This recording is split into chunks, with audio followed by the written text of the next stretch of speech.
라헬이 야곱의 12번째 아들 베냐민을 출산함으로써 야곱의 아들들은 12명이 되고 창세기 35장 22절 이하에는 그 12명의 아들이 기록되어 있습니다. 그리고 창세기 36장에 가면은 에서의 자손들이 쭉 기록이 되어 있습니다. 우리가 족보를 볼 때마다 우리가 이해도 잘 되지 않는 그 고대 사람들 이름을 굳이 기록할 필요가 있겠는가 라는 생각이 들 때가 있겠지만은 이 족보의 역할이 굉장히 중요합니다. 하나님께서 이 족보를 기록하심으로써 우리에게 주시고자 하는 메시지가 있습니다. 족보 기록에 중요한 여러 가지가 있지만은 오늘은 하나님께서 족보를 성경에 기록하신 가장 중요한 이유에 대해서 창세기 35장 36장 전으로 해서 어떤 중요한 의미가 있는지를 한번 살펴보도록 하겠습니다. 야곱의 그 족보를 보면은 이름 12명만 적혀 있습니다. 그런데 에서의 족보에는 사람들이 많이 기록되어 있는데 전부 다 족장들과 왕들이었습니다. 세상적으로 잘 나가는 사람들이었죠. 아주 세상적으로 잘 나가는 사람이었더라. 그리고 야곱의 아들들은 평범한 사람들이었더라. 우리가 창세기 5장 족보에서도 살펴보았듯이 성경에서 우리에게 알려주는 것은 우리가 얼마나 훌륭한 사람인가, 우리가 얼마나 뛰어난 사람인가, 우리가 얼마나 큰 업적을 남기느냐, 그것이 중요한 것이 아니라는 것을 성경에서는 우리에게 말씀하고 있습니다. 중요한 것은 내가 어떠한 사람인가, 그리고 내가 하는 일들과 내가 이루는 일들이 과연 그것이 어디서부터 시작되었는가 라는 그 근원이 중요하다는 것을 성경은 우리에게 이야기해 주고 있습니다. 창세기 36장의 에서의 자손들의 족보 중에서 6절 말씀과 8절 말씀을 보면은 야곱도 하나님 앞에 축복을 많이 받았고 에서도 하나님 앞에 축복을 많이 받았다는 것을 우리가 알 수 있습니다. 창세기 36장 6절 8절 말씀 보시면은 에서가 자기 아내들과 자기 자녀들과 자기 집의 모든 사람과 자기의 가축과 자기 모든 짐승들과 자기가 가나안 땅에서 얻은 모든 재물을 이끌고 그 동생 야곱을 떠나 타초로 갔으니 이에 에서 곧 에돔이 세산에 거하니라 이렇게 기록하고 있습니다. 여러분, 야곱은 하나님의 축복을 받아서 거부가 되었습니다. 그런데 그의 마지막 종착역이 어디였습니까? 베델이었습니다. 그가 베델로 올라감으로 말미암아 베델에서 여호와를 위해서 제단을 쌓음으로 말미암아 그가 이스라엘이 되었다 라는 것이 야곱 이야기의 결말입니다. 그러면 이 에서의 이야기에서의 방점은 에서도 하나님 앞에 축복을 많이 받아서 가축도 많고 짐승도 많고 이렇게 여종 남종들도 많았습니다.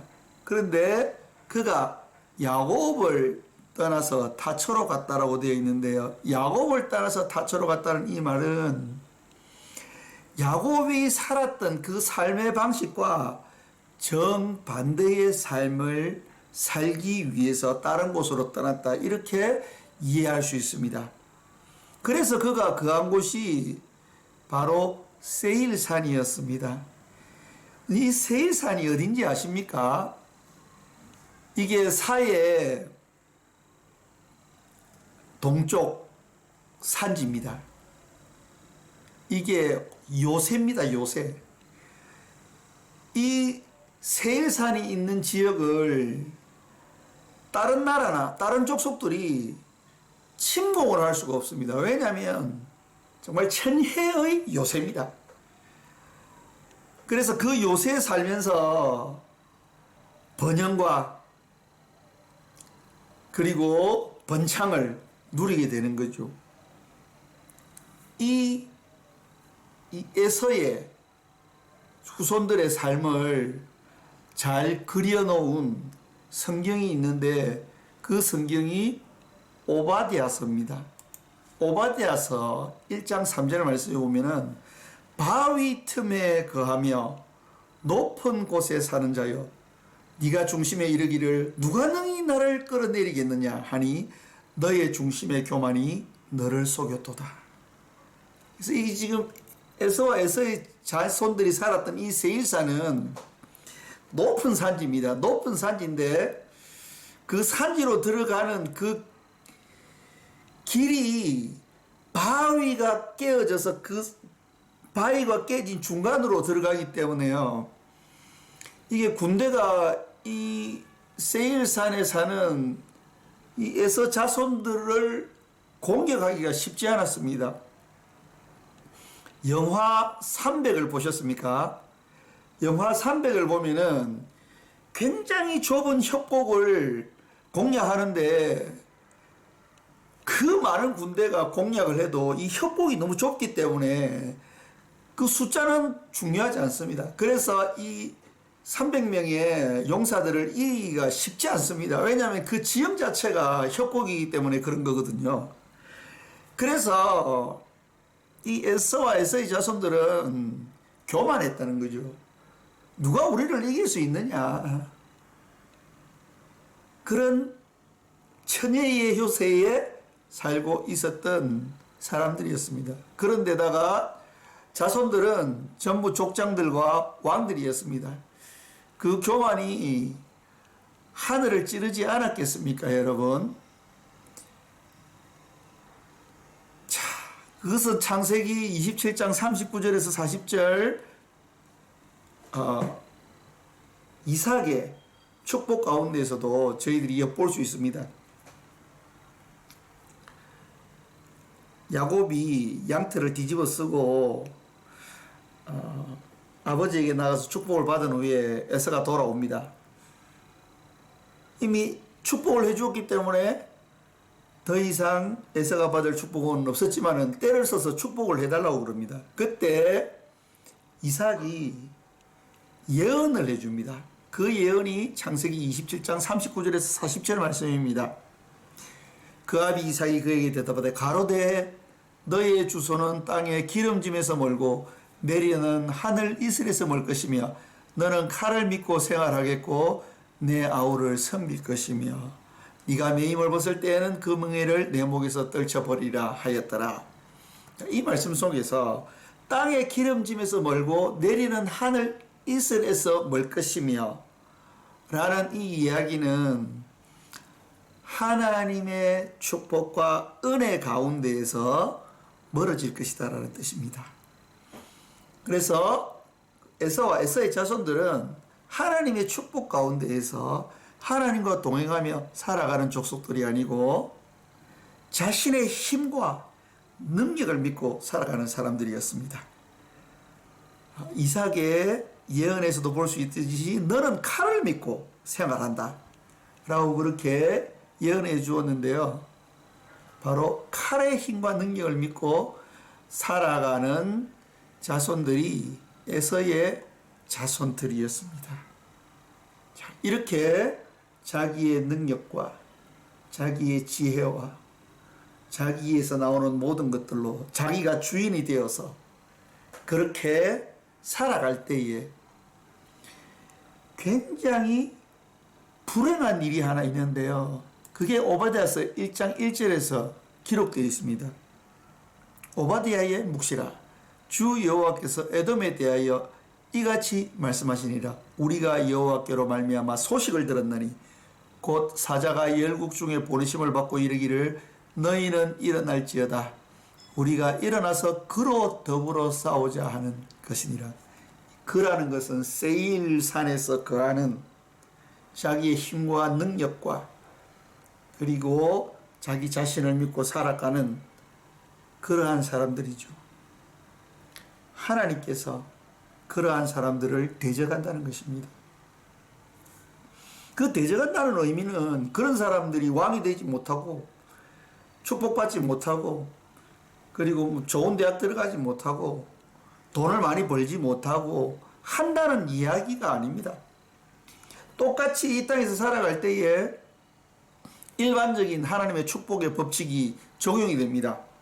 열심히 하는 자는 돈을 벌 수 있고 열심히 하는 자는 좋은 대학에 들어갈 수 있고 열심히 하는 사람은 왕도 될 수 있고 악착같이 하는 사람은 높은 자리에 올라갈 수도 있고 다 똑같다는 겁니다. 야곱과 에서 둘 다 거부가 되었다고 이야기하고 있습니다. 그리고 에서의 자손들은 족장들과 왕들이 되었다고 이야기하고 있습니다. 그러나 하나님께서 그들을 대적하신다는 거죠. 이것이 큰 문제입니다. 그러나 야곱의 자손들, 즉 아브라함의 자손들, 셋 계열의 사람들은 하나님께서 사랑하시는 자들이라는 거죠. 하나님께서 인정해 주는 자들이었습니다. 하나님의 일을 하는 사람들이었습니다. 우리가 잘 알다시피 인생은 70년, 80년 살고 끝나는 것이 아닙니다. 인생의 영혼은 영원한 것입니다. 그렇기 때문에 하나님께서 우리에게 70년, 80년 이 땅에 살아갈 수 있는 그런 기회를 주시고 이 70년, 80년이라는 이 기간을 통해서 우리가 더 나은 영원의 축복된 삶을 살도록 하기 위해서 우리를 이 땅에 보내신 것입니다. 그러나 우리가 그 하나님을 잊어버리고 우리의 힘과 능력과 또 이 세상의 부와 권력만을 쫓아간다면 권력과 부를 얻을 수 있습니다. 그러나 그 얻은 권력과 부 때문에 결국 큰 어려움을 당하게 된다는 것을 우리는 성경을 통해서 볼 수 있습니다. 그러나 하나님과 동행하며 그의 길을 걷는 자들은 축복과 능력과 하나님의 은혜를 더입으면서 그 마지막이 아름다워질 수 있고 그의 이 땅의 삶과 함께 그의 영원의 삶이 축복될 수 있다는 것을 족보를 통해서 우리에게 알려주시는 것입니다. 시편 128장 1절 말씀입니다. 여호와를 경외하며 그 길을 걷는 자마다 복이 있도다. 아멘.